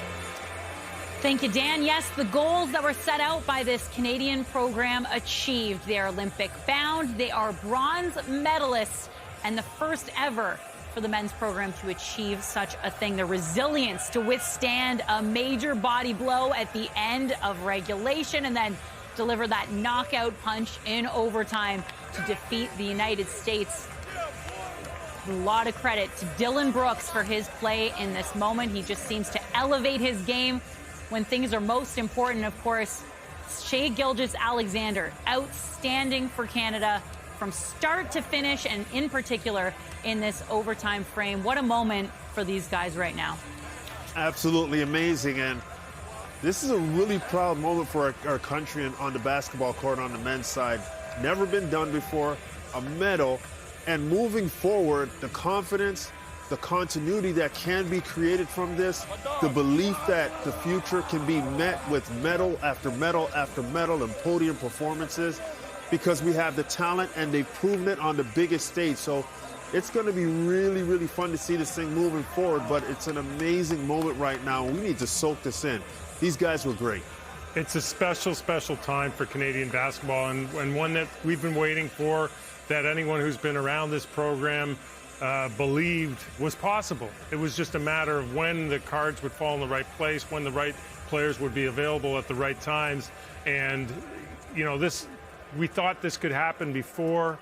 You thought there might have to be a building process to get to this stage. And what's been really impressive and exciting and encouraging is that this all happened in such a short period of time. I mean, this team has only played 13 games total together. You know, we talk about the summer core. Well, not all those guys were able to get on the floor last summer, and not all of them have been on the floor this summer. But this group has shown what it's capable of, what's possible, And and I think it does a couple of things. I think it sets a standard for themselves. They can go into the Olympics next year as, you know, the third best team in the world, believing probably they should have made the final, believing probably they should have won a gold medal. You see a guy like Dylan Brooks winning game MVP and well deserved. Yes. the biggest game of his life, setting an all-time Canadian record for scoring at a World Cup, shutting up so many people. And how is he going to feel going into Houston, coming off a really tough year for him in various respects in Memphis, knowing that this is the kind of player he can be, and it's gratifying for him. He's been great all tournament. He was incredible today. And, you know, and we were always saying, Sherm, you know, we thought we knew what SGA could do in a tournament like this. He delivered. Who was going to step up and help him? Yeah. You look today, and how many guys can look at that trophy, that bronze medal, and feel like they had a huge part of it? Yeah, you think about Dylan Brooks. We knew defensively he was going to be a factor, but he got into the foul trouble a little bit too much throughout this tournament for my liking. But his tenacity, his toughness, his aggressiveness, you look at the best results in the FIBA World Cup, just an amazing performance this FIBA World Championship. But I will say this, Dylan Brooks offensively becomes a difference maker for this team because he's not going to relent defensively. And if he makes plays consistently on the offensive end as an outlet, not as a main guy, now Shea can do what he wants. And when they come off of other players to try to double team him, that ball can find Dylan Brooks and he can make that shot. He was phenomenal, and I just thought he did a great job of offensively not taking away from his team while he was at a high productive level. Canada finishing with their best points per game average in a single World Cup. They were putting them up with ease in multiple occasions, and considering the kind of competition they've had to face throughout, really proved, Mike, that they've raised their level entirely, even in such a short time. It's spectacular. I mean, it started from game one against France, fifth-rated team in the world, but a team I think that a lot of people had as maybe the co-favorites with Team USA to win this whole event, blew them out. Then they go against, Slovenia in the quarterfinal, handled that. You look at what they had to do against Spain just to get into the medal round, earn the Olympic bid against the #1 ranked FIBA team in the world. Took care of their business in a very tough situation. And here against Team USA, #2 ranked team in the world, they get it done again. So just a really, I think this tournament will go down as a milestone for Canadian basketball, obviously with the medal and all of that. But I think we're gonna look back 4, 8, 12 years from now, and we've seen other countries have these runs, Sherm, against those great Argentinian teams that were sort of the dominant figures in world basketball for a long time. Spain is just maybe at the end of an incredible cycle there. And, you know, you wonder, is this going to be Canada's time to be the next great Canadian or next great nation in basketball? And I don't see any reason why not. As you can see, the medal ceremony starting, and Kelly Olynyk, Captain Canada, the first to get one placed around his neck. Something sweet about that, Sherm. He's been representing his country since 2008, and he's suffered through a lot of the heartbreak that this team has seen. Yeah, this is well-deserved and well-earned by Kelly Olynyk. He's put a lot of time into this program, and as you said, there have been a lot of rough times with this program for Kelly Olynyk. So to have this opportunity, and he might not be the focal point, but he's still an important factor of them getting to this point. It's got to be very, very fulfilling, rewarding. You know, he's got to be grateful for the opportunity of longevity, to be able to last this long, to be around the Shea, to be around the Dylan Brooks, and to be around guys who can help him get to this point. He and Dwight Powell. So you tip your hat to those guys, because sometimes those soldiers don't get rewarded. It kind of gets past their time, and what they've done to help the program get to the point kind of gets forgotten. It's great to see Kelly get this opportunity, but also he'll get a chance, if healthy, to play in an Olympic event. In 2006, Canada didn't qualify for the World Cup. In 2010, they were 22nd. Kelly Olynyk was 19 years old, put on the team, didn't get off the floor, didn't get on the floor, and a loss to Lebanon to open that tournament. They went 0-5. 2014, Canada doesn't qualify for the World Cup. 2019, Kelly Olynyk banged his knee in an exhibition game here in Toronto, couldn't go to China, really almost cost him in half an NBA season. Canada finishes 21st. And so to see that kind of progression and the depths that Canada has had to kind of lift themselves from, it's a very, very special thing. And it's great to see, as Sherm says, a guy like Kelly Olynyk awarded. I'm really glad Melvin Ejim is on this team. I'm really glad that Phil Scrubb is on this team. I'm really happy for, I believe the number is 33 players in total that had to play for Canada in the qualifying windows. Obviously, not all of them can be on a final roster of 12, but a lot of people can look at this event, see these guys on the floor, and I'm sure if you ask any of these guys on the floor, Trey Bell-Haynes is another one, they would appreciate how much it took to get everyone to this level and then to deliver against Team USA in such a dramatic fashion. It really is just a special, special moment for the sport in this country. And, you know, this is medals, as Dwight Powell said, last forever. And to do it against Team USA in overtime the way it went down is, you know, you're not going to forget this ever. The greatest showman there, Dylan Brooks, with the flag around his neck. We also saw Jordi Fernandez, Sherm, go collect his medal at the end. He's working with a group that has NBA talent, not a lot of FIBA experience. He gets thrust into the position with pretty late, like right before training camp. How do you assess his performances as the head coach of this group? I think Jordi did a good job of really adjusting and not trying to do too much. You know, Nick Nurse left a big void. I mean, this is an NBA championship level coach that had left the program, and here comes Jordi, and the expectations are on him to get this team there. And I thought he did a good job managing expectations internally and externally, but also